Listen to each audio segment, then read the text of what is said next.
it that we worked on is to create a 3D reconstruction from the singular video. Let's go a bit through the agenda. So for today, I will be presenting a topic, uh, how we, what is a 3D reconstruction, what you need to create 3D reconstructions of the scene, what data is needed, what is the outcome of it, what you can do with it a bit. Then I will go through the no-pose 3D scene reconstruction method.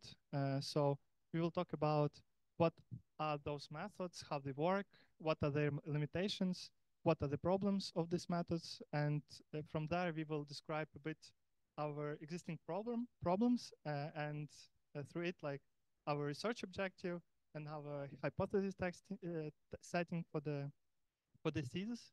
Then I will briefly mention our method and its implementation, what mathematical part of it a bit, also about how we optimized Gaussian splittings, what they are, and how we recreated and recovered the 3D scene and found the pose.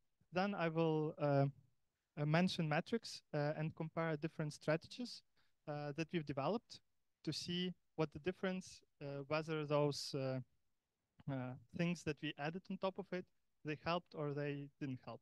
And then I will go into limitations, contributions, and a bit into future work, what we want to do with our diploma.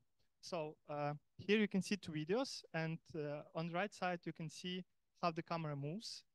So basically, input data for the 3D reconstruction for our task is a singular monocular video, RGB data. So basically, you can take your phone, circle around some object, and via this video, you can create a 3D reconstruction of it. Then you can, when you have a 3D model of the object, you can rotate your camera, generate novel views from it. Yeah. Then I want to mention a bit classical methods that are currently top-notch in the area. So from the classical methods, I would like to show you ColMap.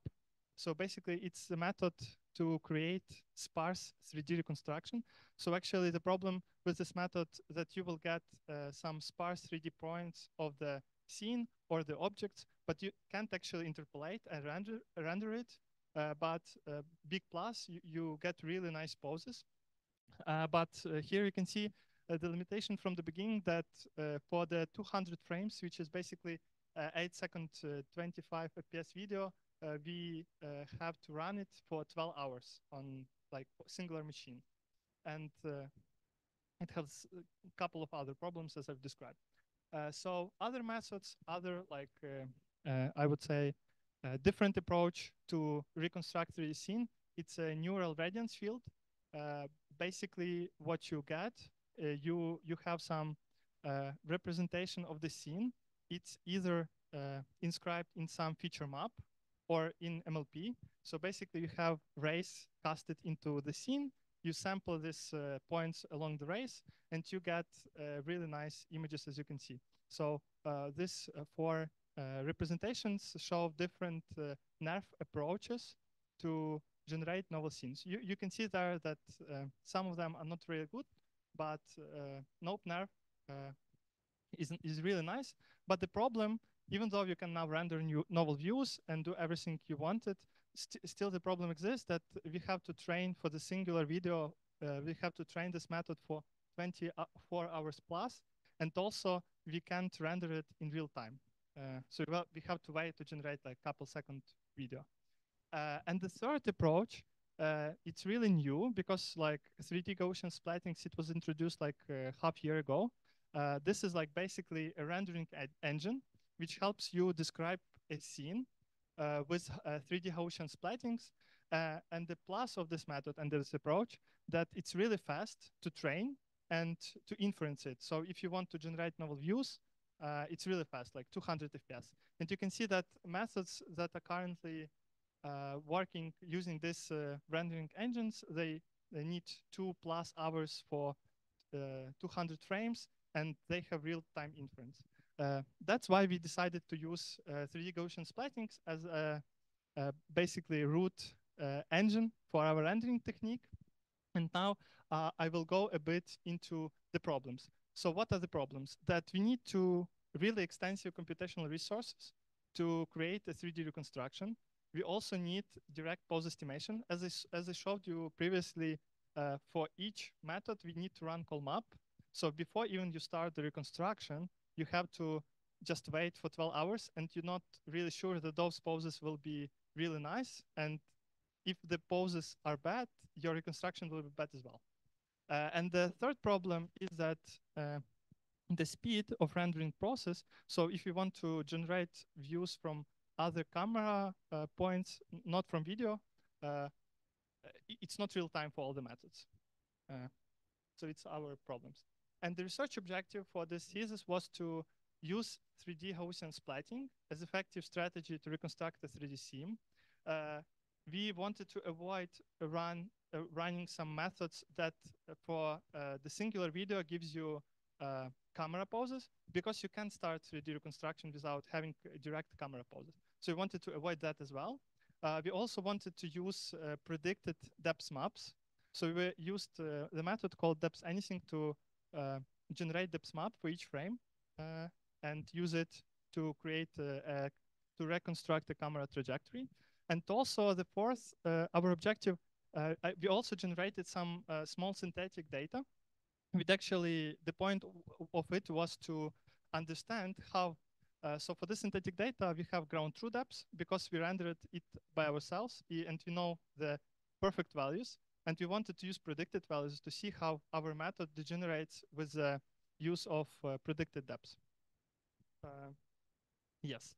So first hypothesis was we can use depth maps, we can use 3D Gaussian splattings.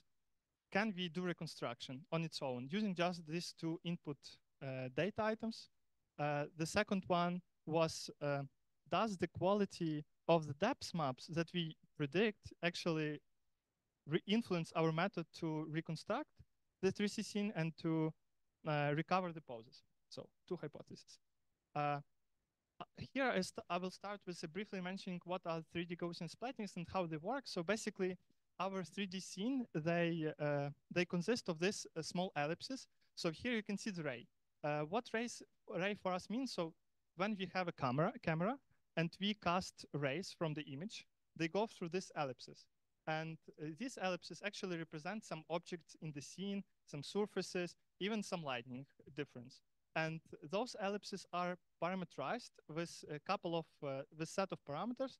So they have a center position in the middle. They have a color representation in the form of spherical harmonics. They have rotation factor, so they can be rotated either you want.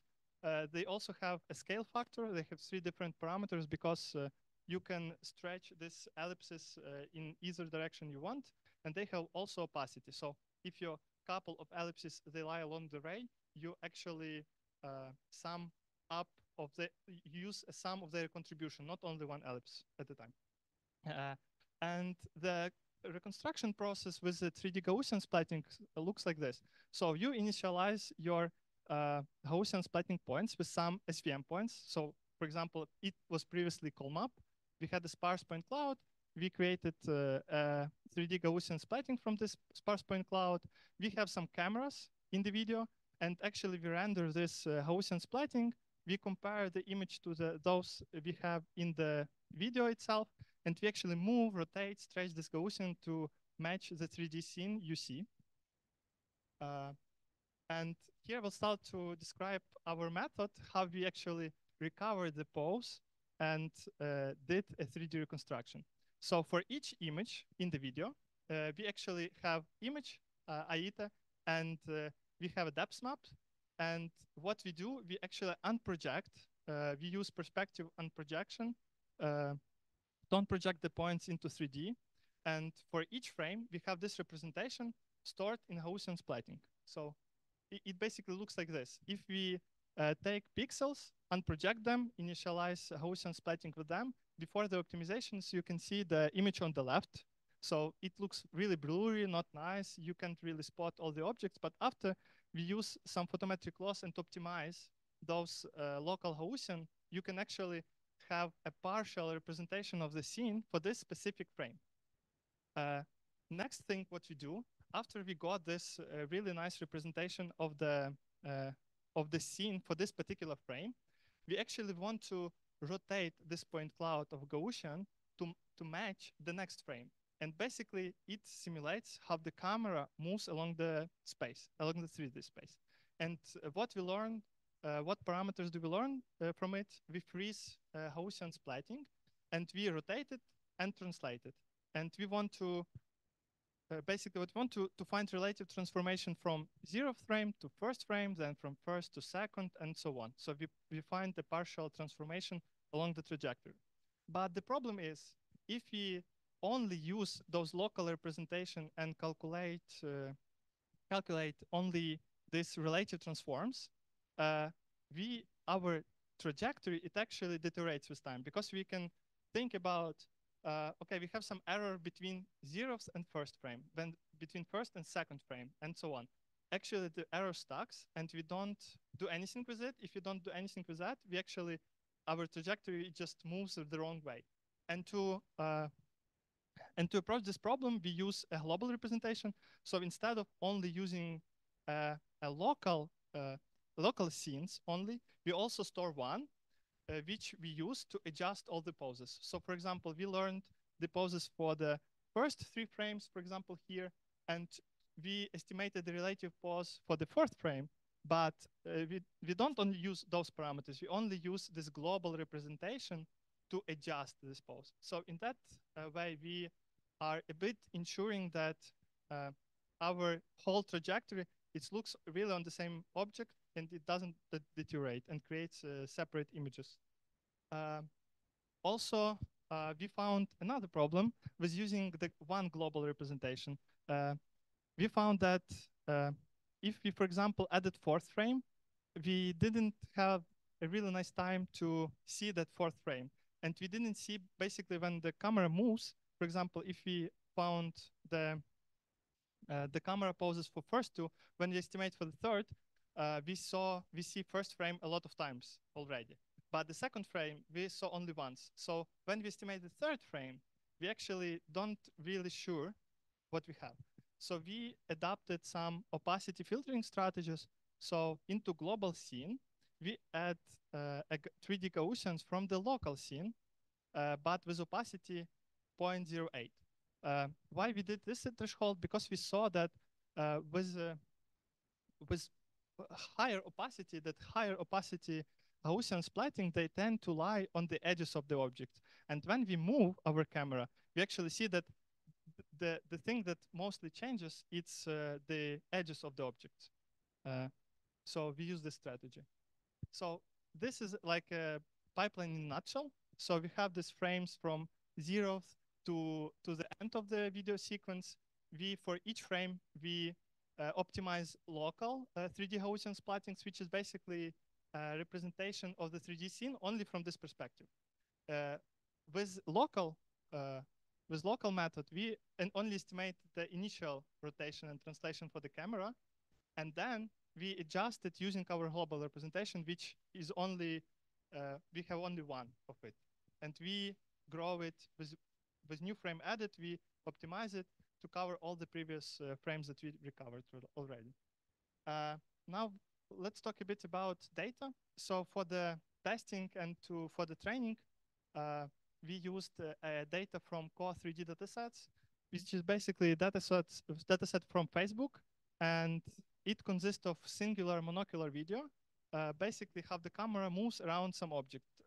Basically, it's indoor objects and outdoor objects. It can vary from, you can see here, it's a teddy bear or hydrant. It can be a car. So it provides a really nice settings, like indoors and outdoors, with really high field of view that we see a background a lot, and really small field of view where we see only the object, how it changes. And we also use our synthetic data. Here is like an object, we put it inside, we create this trajectory, which we generated using like sine and cosine, with time t. And we have around true depths for it and predicted depths. And we compare how our strategies perform with two settings. Here you can see with blue color we marked around true trajectory, so how the camera really moved along the space, and with red we show how we recover this trajectory. So you can clearly spot for the this our synthetic data set with around true depths, even the simplest local 3D GIS strategy without any adjusting, filtering, and anything at all, with very simple, small approach, we get a really nice result. So we only see that it does the line only in this, in this space. But when we use around true, predicted depths, you can clearly spot it doesn't cover the trajectory at all. And here we also show some real world data that it does not cover all the moves that camera did. And here we compare it a bit to our, like the strongest, I would say, strongest strategy where we adjusted, we add some filtering and so on. You can here see with a synthetic, with around true depths, we have really nice results. So it doesn't have any error. It does not, it really covers the train trajectory very well. But when we go into the predicted depths, we see that for this example, with a much smarter strategy, we get better fit. So we already could cover almost half the trajectory perfectly and only did a bit bad in the end and in the beginning. And here as well, you can see that our red trajectory did all the moves that were done in the round true trajectory. Yeah. Next, I move on to the metrics. We use two types of metrics. First one is a pose recovery matrix. It actually helps us to see how good we did on the recovering the pose that was like initially set. And we use relative pose error rotation, so RPA rotation and RPA translation. What they both show us, rotation one show us how we our recovered like rotation parameters are not adjusted very well, and translation show how much error in scope of translation parameter we accumulated. Yeah, and it's also important to mention that you can, okay, let's imagine we have a round true trajectory for the camera movement, and it's usually normalized. So it has a radius around 1. But when we predict our trajectory, because it uses metrical depths, we have scale invariability, also translation invariability, and rotation. And to cover this process, we actually have to do a Procrustes analysis, which is what it does. It takes two trajectory, your ground truth trajectory, your predicted trajectory, and it actually wants to fit them both as good as possible. You can see here that its shape, it's shifted to have zero mean, then it's scaled, and then it's rotated to match as good as possible. Yeah. And also we used the second type of metrics for the novel unit synthesis. So we want to actually take frames that we didn't see during the train process, and we want to estimate PSNR. PSNR helps us to see how much noise your prediction accumulated. So how much you can clearly see. Basically, I would say that the higher this metric, the better. Then we have also structural similarity index, which is normalized between 0 and 1. And 1 means perfect match. And it shows how similar the images are. Our novel view generated, which you didn't see during training, and the one from the data we took from the video. So here you can see the metric comparison. First one for the RPA, for the trajectory recovery. You can see that on the synthetic data, our approaches actually have, you can see here 5 different strategies. I can talk about it later maybe if you wanted to know more, because it's really a lot of info there. So basically we see that for the synthetic data, our strategies did very well. So for the both, even for the synthetic and non-synthetic data, our strategy showed better performance. So here, the lower the better. And for the ground truth, actually we did a bit poorly. And I will talk about this in the future work. We think we know what happened there, but we are not sure. But yeah, for the data we use mostly for the testing, it shows promising results, our strategies, compared to the very baseline. Here you can see structural similarity index. So you can see here that it's 50-50 here, because in test, on the test data, some of our approaches, harder strategies were better. Some, the baseline was better. So it's a bit hard to explain what happens here. Yeah, but on the trained data, you can see that we really fit it very well. But with test, we still have some problems. So we need to see more into the overfitting problem, because we overfit to the train frames very much with this pipeline. Yes. And next, I will switch a bit here. So this is like a basic overview. We just took some of the videos. We did a camera reconstruction, and also you can see on the left novel views that we generated, and on the right side ground truth. So for the ground truth depths, you can see we did like reconstruction almost perfectly in scope of trajectory recovery and in scope of novel view synthesis. They're pretty much the same. For the predicted depths, you can start to see some small artifacts on the edges, especially some hard objects like ears, like some tail, and so on. For the outdoor data, you can see that for the background, we did a really good job.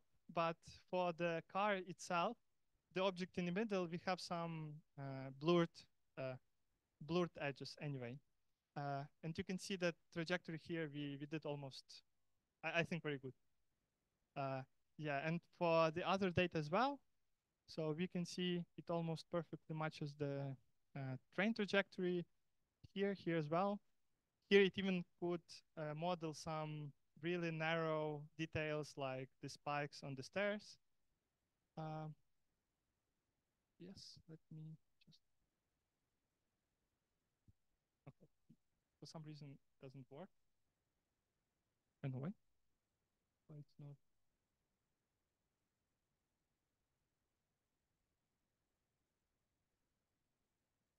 Yeah, maybe I will represent again, sorry. Uh,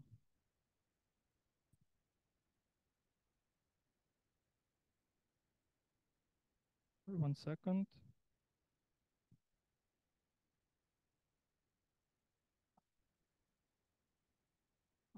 I don't know why, for some reason it doesn't show the full screen.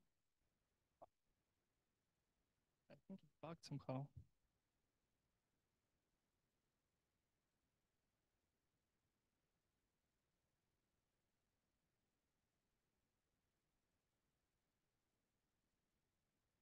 Yeah, I know. But I don't know why. Give me 1 sec. I'll try to just share the app.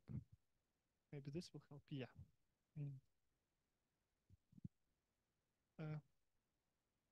Yeah, now let's talk about a bit of limitation and contribution. So basically, main limitation for this method that that we use temporal consistency. If the change in the camera movement is very high, the relative pose estimation, it really degenerates very quickly. So it really performs really well on the videos where the camera movement is very slow and not very fast. From the pluses of this method, for each frame, for each reconstruction, for each new frame, we only need like 1 minute per frame to reconstruct the whole video. So again, we can see that for 200 frames, we need like 200 minutes, which is much lower than for the other methods, which needed like 24 hours plus to do that. Also, we tested that depth accuracy is very important for our method. And for the longer video, for example, we only used mostly 200 frames video, which is mostly done by all papers, I think. But if you take the videos like 1 hour long, it will be very hard to optimize because the scene will change a lot, and we need a lot of 3D Gaussian splattings to cover this scene. it will be very large in scope of memory consumption and so on. Let's move into future work. I don't know why this. Okay, I did it again. Okay, let me reshare. I don't know why. Maybe now? No. Okay, I get it. Um,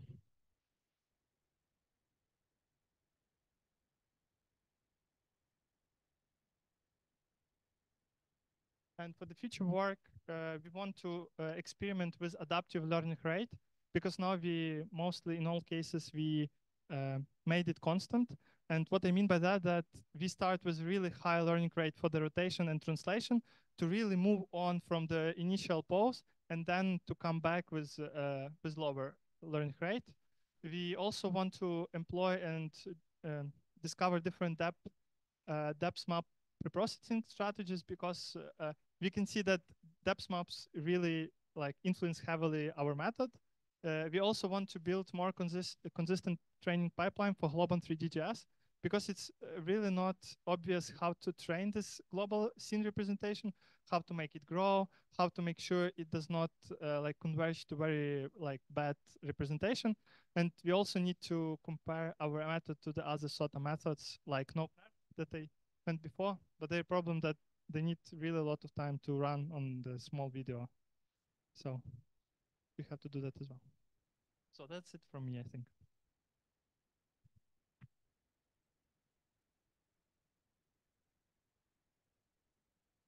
Any questions? Okay, then I will start. So first, I'm curious, you mentioned synthetic data. Why do you need the synthetic data at all to do this task? Okay, so why we needed the synthetic data? As I said before, we first had to test our pipeline, and it had like really a lot of modules. And with synthetic data, with round true depths, we could really see that after we unprojecting the points with the round true depths, we can see in the 3D space that everything is nicely aligned, that if we unproject from the so basically, to answer a question shortly, we needed it for the testing and to test the hypothesis to see how depths influence our model, because we had ground truth depths for our synthetic data and didn't have it for the uh, uh, videos from the wild that I show otherwise. And you mentioned in your work the data set that is called CO3D. Does it have ground truth information? It does not have ground truth. Actually, what we compared our method to, it's basically called map estimated trajectories, but they are pretty good because they did a lot of post-processing, a lot of like, so they put a lot of work into it. Like they used a lot other strategies to make sure that everything aligns as well. They even provide the initial point clouds. So we use that as a ground truth. Yeah, but it seems to me there are multiple data sets that already contains this information. Like for example, HM3D, Habitat Matterport 3D. There is the Habitat simulator where you can like generate this video out of the real scene, and you don't need to craft this yourself, and you will have like the ground truth information out of the box. Mm-hmm. Yeah, the problem actually in 3D, like the biggest challenge, I think, that you have different camera models in all of these settings. And the real pain is to, for example, you generated some data set in one system and you need to translate all the things. You need to translate camera model, you need to translate all the intrinsics. You need to make sure that everything's scaled up. So when we started working on it, we decided to generate it by ourselves to make sure that we understood everything correctly and didn't do any mistakes during the implementation process, because we implemented it by ourselves, and it was a lot of work, I mean, from the coding perspective. Okay, and you, do I understand correctly, you uh, did the measurements on your kind of synthetically generated data set, Mm-hmm. toy data set. Have you considered any other benchmark comparing your work to any other? Yeah, actually, there are other benchmarks. For example, tanks and template dataset. I think we started with it because it had a really, we already knew how to work with those camera models, with those assets, and they also had really nice pipeline to translate their data into your format. Yeah, maybe it was a good idea to also use tungsten template because almost every other paper did it. But what I wanted to say, videos from, for example, tungsten template consider it easier example to reconstruct because they have not this circular, very hard, like strange changes into the camera trajectory thingy. They have like really linear movement. So we wanted to see like how it works on the hard examples. Right. And now can we please go to the matrix slide? Yeah, maybe I will just really quickly rejoin the meeting. So this not problem not occurs anymore. Give me one sec. Um, because I can't jump because it changes the maybe now. Yeah, you want to jump to the matrix. You want to see that. Okay. Okay, that's very strange.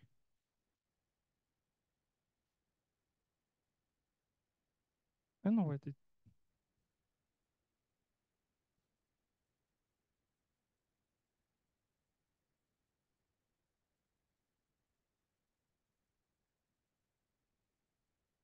Maybe try to close that browser window and then reopen it again. Yeah, maybe. But I just share the whole screen and it does. Okay, I will do that. Yeah, give me one sec.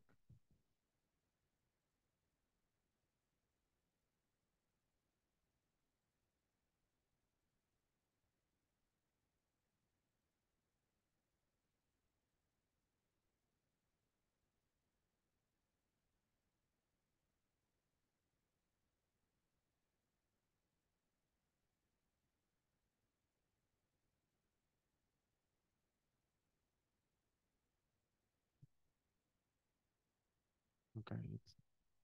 It's still Maybe you can just make it fit that upper left rectangle so that we can proceed. Okay, I'll try.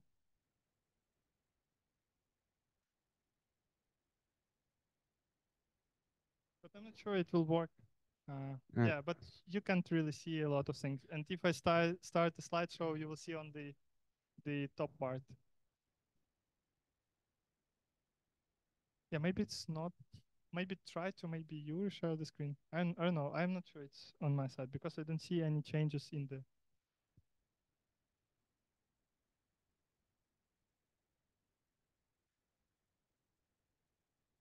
Sharing my screen and it seemed to work.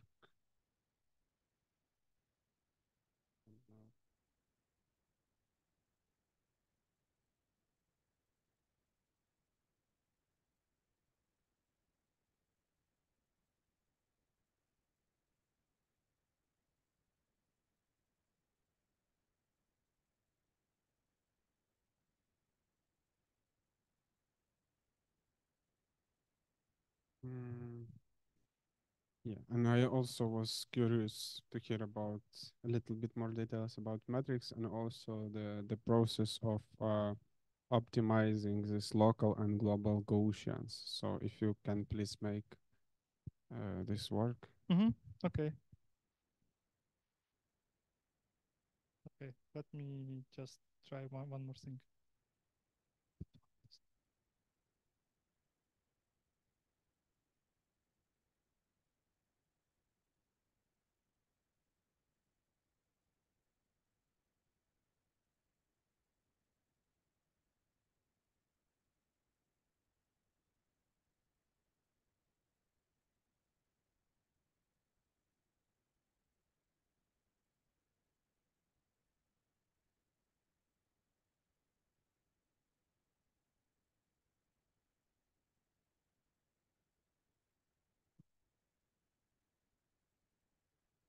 But for some reason, I don't know why it just doesn't show the screen. Okay. Yeah, let me download it and open it like PDF.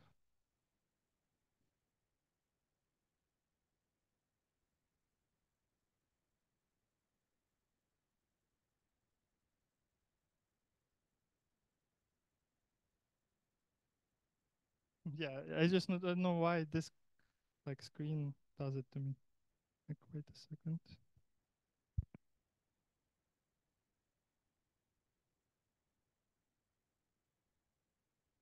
Maybe isn't just describe by words how the process works. So what's your input and output? Mm-hmm. Okay. Okay, so what is the input? So as I said before, our method consists of two strategies. So we have Can you local please functions. try to open it? Yeah, yeah. But in a viewer, not in the Yeah, browser. I understand. Yeah. Okay. So as I say, it just like does a very strange thing to.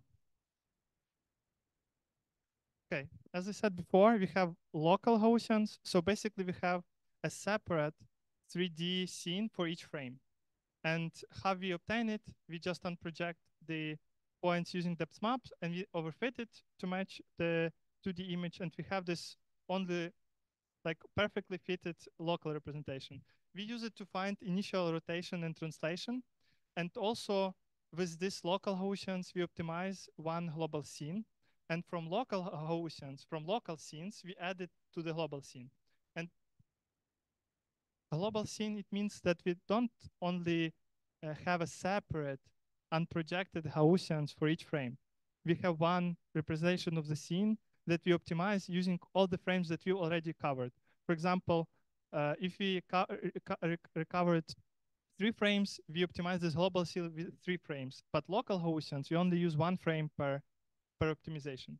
So for local, you have only we use 1 frame. Yes, I understand. And so why do you need this? Have you tried an experiment where you don't have this local Gaussians, but only one global, and compare whether the local Gaussians contribute something or not?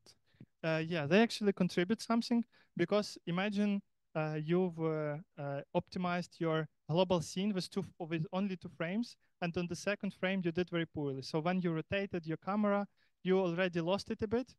So when you estimate the third camera pose using this global representation, it actually will be worse than using uh, the local ones, because local ones, they actually give you uh, undependent scenes.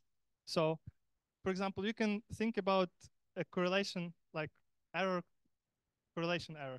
So if you did the error on the second frame or the third frame, so global representation will be very bad. But local ones give you independent estimation. So they actually help you find this initial pose very, very, very good.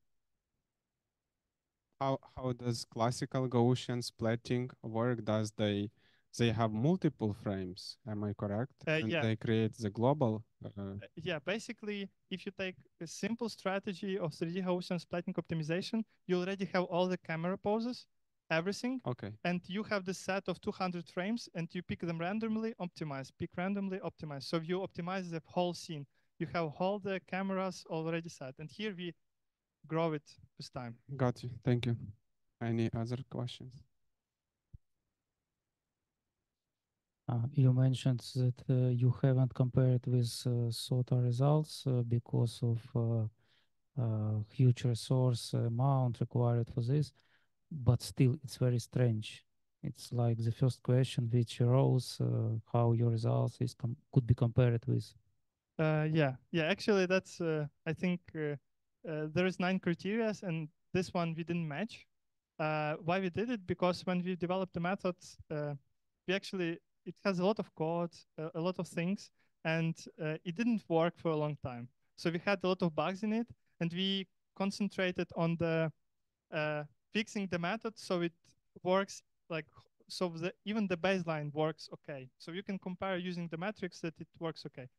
So when the so we just didn't have time to run it because, for example, for our data for this, we only have to wait like almost 1.5 weeks to obtain like the first results on one method. And it's if we say it's perfect world. Also, we need to preprocess the data, which for now SOTA is like NOP nerf that I've showed. It's a nerf it requires a lot of preprocessing because the data set is not image and depth there. The data set is array parameters, the color for it. So yeah. So it's like would take around 2-3 weeks just to run the on this data.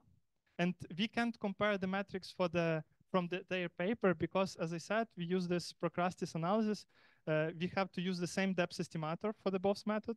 We have to use same metrics, and they scale their metrics because they want to show the discrepancy. They scale it somehow on 100 or so on. So we just can't take it from their paper. So you need to run it.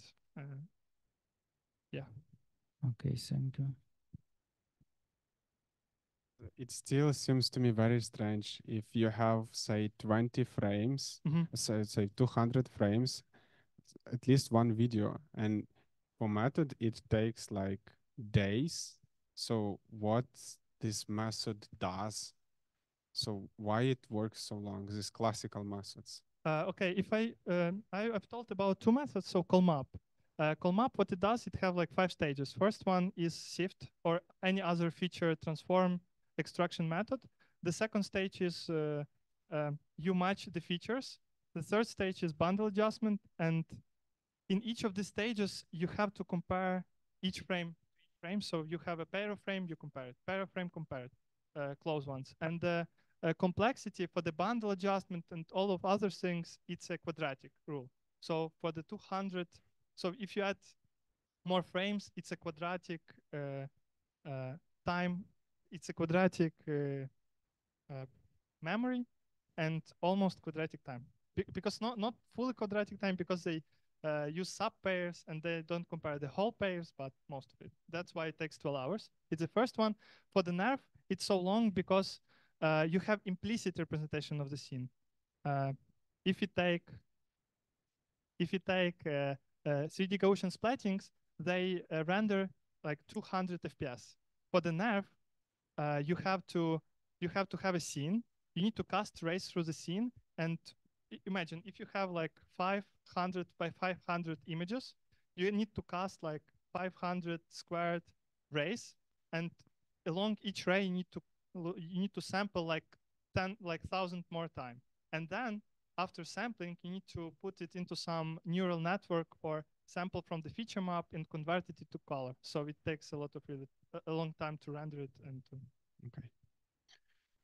Well, it still, I understand because I work with similar methods and I know other methods that they do this and they report the results in a paper. So that's why it seems odd to me that you didn't include it. I understand, but again. Yeah, I know.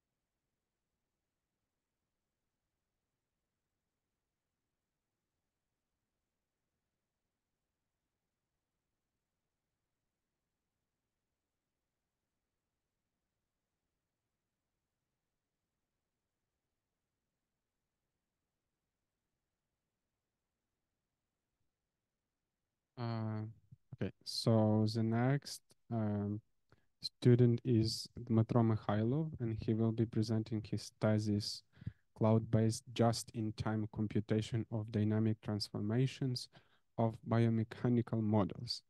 And he was advised by Sergei Yakovenko. Dmitro, please. Yeah, thank you for introduction. I want to start from motivation. So neuroscientists conduct many experiments to study the structure of the human body. For example, in this slide, EMG signals are captured using sensors, which are decoded into head movements using auto-generating polynomials. Similar challenges of discovering biomechanical models are faced in developing advanced prosthetics, professional sport, or in everyday life with health app, because wearable devices become more and more powerful and accessible.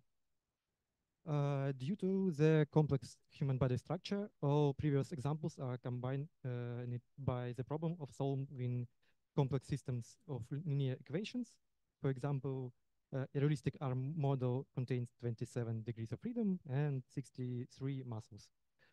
For these, researchers create unique approximation models based in general in recurrent neural networks, spiking neural networks, and etc. Or they use numerical optimization that requires a lot of computer resources, which is not the best option for the devices. So based on this, my idea is to move the calculation of biomechanical data to the cloud. This will allow researchers to unlock significant more resources than are available on the devices, provide access to the third-party data, and conveniently collect data, for example, for ML models in the future. This will subsequently help unify the processing of biomechanical data in the long term and can reduce the computing requirements to the devices, saving the energy and physical space. So the main problem, in addition to the software engineering problems, is how do we ensure just-in-time computations in the condition of network delays? Because at every steps, remote computation could be one step behind the real world, because nowadays latencies of 50 milliseconds or less are typical when you are located near to the data center. So in network development, they solve this problem, and they call this lag compensation problem. Among various lag compensation techniques, I chose the dead reckoning technique because it's suitable for my task. It consists of creating a short time estimation of the position of the object based on the previous data in case of exceed the simulation rate. So I propose to create a system that includes physics engine simulation and model state estimation models. The physics engine should be used to calculate useful information, something like inverse kinematic, internal forces of the model, etc., and must use the cloud capabilities to highly parallelize calculations. And the model state estimation model must provide a state estimation for physics engine in the case when network latencies exceed the simulation rate. So in ideal world, such solution should support different physics engine, but I chose the Mojoka engine. It's a DeepMind product. It was developed initially for multi-processing and multi-threading environments and has a lot of methods for calculating all dynamics stuff. And another benefit of that engine that exists a compatible library with ready-made musculoskeletal models and control signal solvers for that models. And that library that I will show next called MySuit. So using Majoko, I can represent each capability of that engine as separate unit and chain them pairwise to get needed results. For model state estimation, I have settled on unsended Kalman filter. I settled on it due to its nature of predictive update process. And because I found a paper where state estimation was performed with unsended Kalman filter for 26 degree of freedom humanoid. So unsended Kalman filter is an extension of the Kalman filter for nonlinear systems. And the main idea of the UKF is to use statistical approximation to get predicted value. To make this, you need to calculate 2n plus 1 sigma points, which can be computational hard, but possible. Based on this, my research plan was to conduct series of experiments and measure performance on simple pendulum models due to the simplicity of scaling complexity by adding extra links. Evaluate results using root mean square error and normalized estimation error squared. And next, conduct another series of experiments with more complex models, musculoskeletal models, and biped models. And finally, measure overhead of the solution and delays in real-world environment. So about the knees, it's simple measure applied to common tutor when you have access to the measurements without noise. When knees is below the confidence interval, then you overestimate real error, and when is above, you underestimate this error. So talking about experiments, I tested the worst cases when the data always delayed on one step, and conduct two types of experiments. It's a model controlled by framework, and the model under the external forces, aka external controlled model from the point of view of the framework, like on this simulation.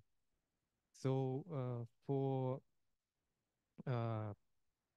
pendulum simulation, I chose simulation of 50 milliseconds. And for controlled by framework pendulums, I got almost perfect results but with overestimated error due to I had real values from the simulation. And for externally controlled pendulums, the confidence interval is wider. It's not so perfect, and estimated values are slightly lagging on the applying random forces to the models. But visually, it looks quite well. You have seen these in previous animation. In total, errors for controlled pendulum are small, and there are no relation between complexity of the model and errors for that case.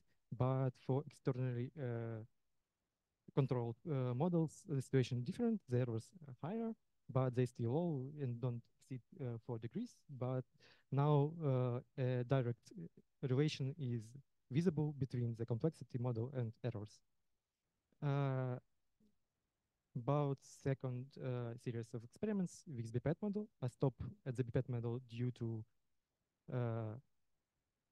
its more complex model that is subject of contact forces. In this case, it was necessary for chosen model increase simulation rate to 5 milliseconds to obtain stable control signal.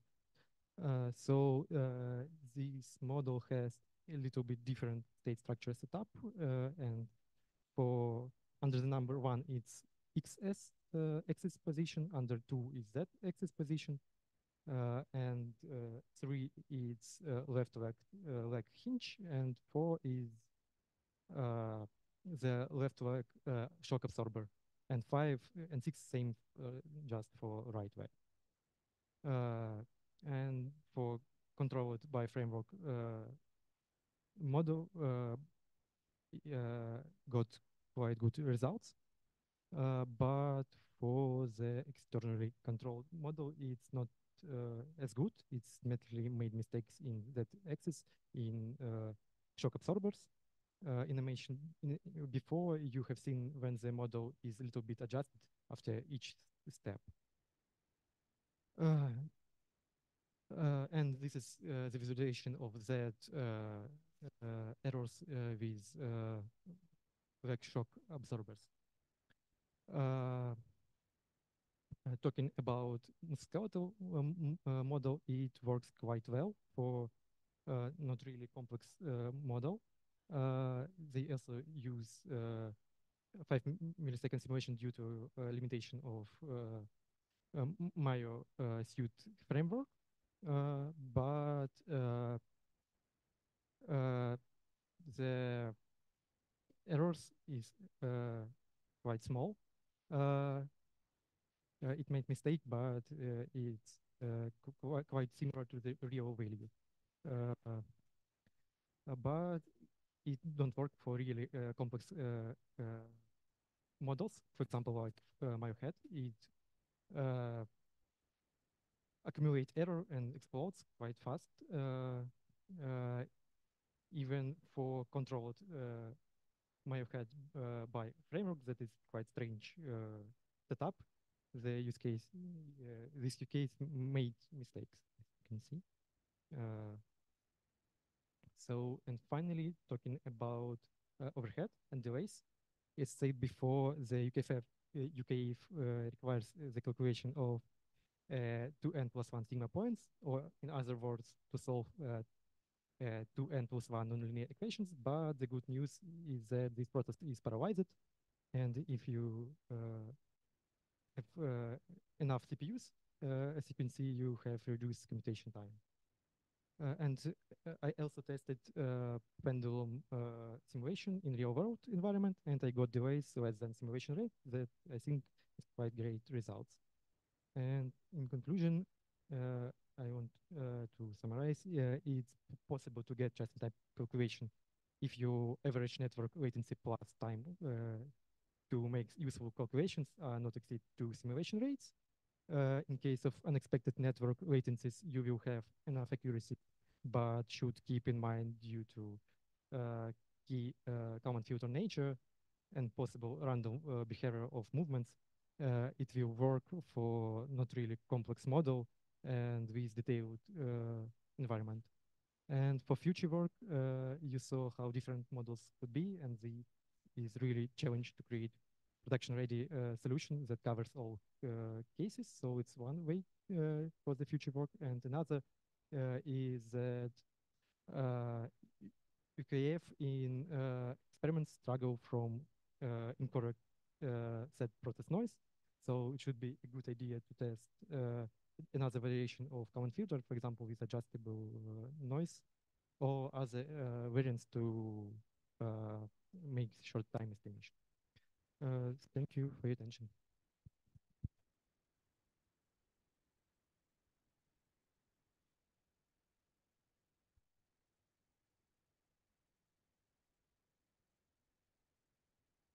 I have blitz questions. The first of in the sequence is, how many degrees of freedom does the real physical object have, which is simulated in your work? The real physical object that to use as a ground truth, how many degrees of freedom does it have? It depends on the model. On the model and setup, but the one you used. In the pendulum,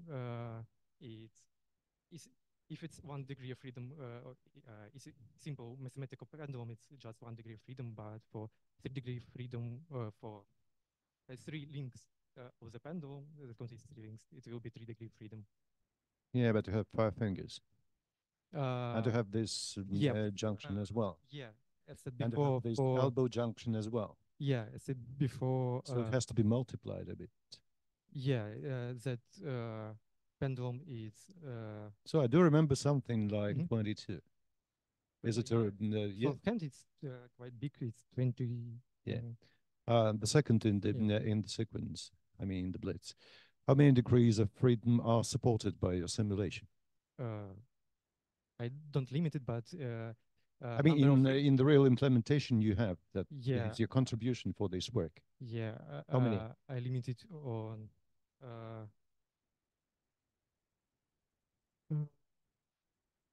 Second. 6 degree of freedom. 6. Yeah. Third and final in the row. Yeah. Do you think it is realistic? To increase more? To decrease 22 to 6. To 23, it's not realistic, I think, because it requires. Does your simulation realistically model the real world object? Yeah. With just 6 degrees of freedom? I can increase. I limit it with network delays.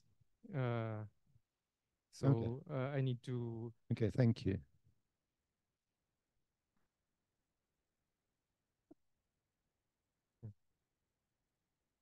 Thank you. And so have you seen the review from Metrojibo? Yeah, I saw all reviews. Okay, and he has high critics regarding your work. He said that actually there is no proof of the obtained results. Can you answer this critical challenge? Yeah, of course.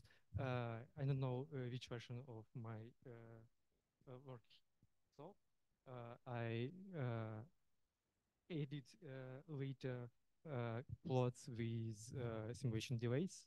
So it's talking about for real world, and also I try to make more clarification in presentation about how it should work and why. Also, he mentioned noise Yeah, problem, it's a good idea to test. and you do not include noise in your No, simulations. to use that NIS evaluator. So you doesn't. Mm. Okay. And then can you jump to slide number 21, please? And how should we read this table? Yeah. I mean, so what is the meaning? Bunch of numbers and Yeah, it's errors by every joint. First column is so errors each row is separate join, separate join, and then and then each column is for example, position is velocity and correlation. it's error in the position. Yeah. And why do we have like meters and radians for different joints? Because it uses different type of joints. As said before, it Mhm. uses like position in the coordinates and hinge of the legs. But then when we run experiments, we need to have some comparison. So this is an absolute numbers, and where the numbers we can compare them with. We can compare with the reference simulation. So it's comparing the delayed remote simulation. So the question here is how can I treat those numbers, whether they are good or bad? So where is the baseline? Baseline. Yeah, so for instance, you point this joint number 1, like Mhm. 14 dot, and then is it good or bad? How can I treat it? Base layer size is quite small. Yeah. Yeah. I can show, Yeah. I can imagine even smaller numbers, Yeah, of like, course, yeah. I understand. so where is the baseline? As this one, I just compare it with size of the model. So You mean size of the model? yeah, how So you have 6 joints, yeah. and you show us some error in their coordinates, Mhm. speed, right? And how can we understand that those measurements are good or bad results? Uh, I had simulation, for example, that showed that Those simulations, sorry, they are really bad because visually we cannot distinguish nothing because the difference is pretty small. yeah, and I said about that. Yes. So I mean that again, those numbers like 14 in power minus 6, is it okay or not? I don't have baseline, so I compare just like visually and uh, uh, values that from that I get from simulation. And probably the final question from my side. So you just run simulation. Do you try to any runs in the real world? Yeah, last slide was for delays in real world with cloud with delays. And excuse me, what was this experimentational setup? I run a container in AWS and contact and send values from my laptop. So And what was delay? Less than simulation rate. So for 3-degree freedom, a pendulum is 46 millisecond delay. So the connection network delay was less than simulation delay. In general. But as far as I understand your work, you actually propose a solution for the opposite. When in exceeds the delay exceeds simulation rate, in I want to. So the problem, as far as I understand it, when you have a large delay network, you need to simulate it to. You have a not stable delay in network. So sometimes your data will exceed the simulation rate. So I propose to compensate that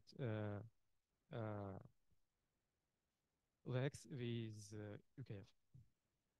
And I always, no, not always got. But so here is with this experimental world environment, do you have this delay less than simulation? I mean, whether it corresponds the problem setup? So I always had calculation in time.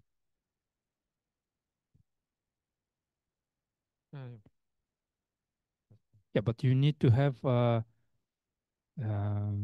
So again, what's your problem statement? As far as I understand it, when you have those larger delays, you simulate.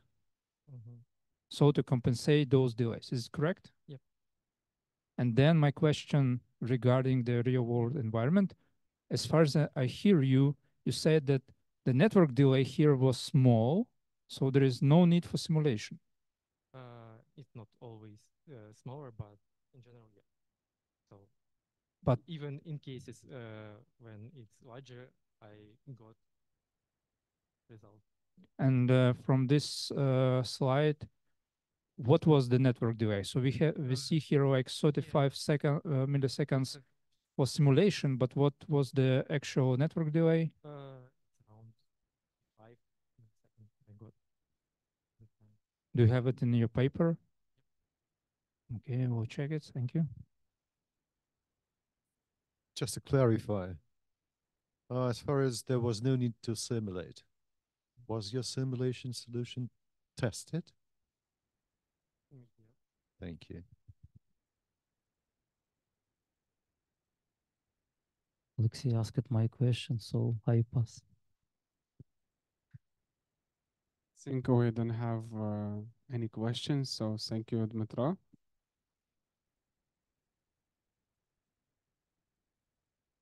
We have 20 minutes. Let me check. 20. 33 minutes? 32 minutes? Uh,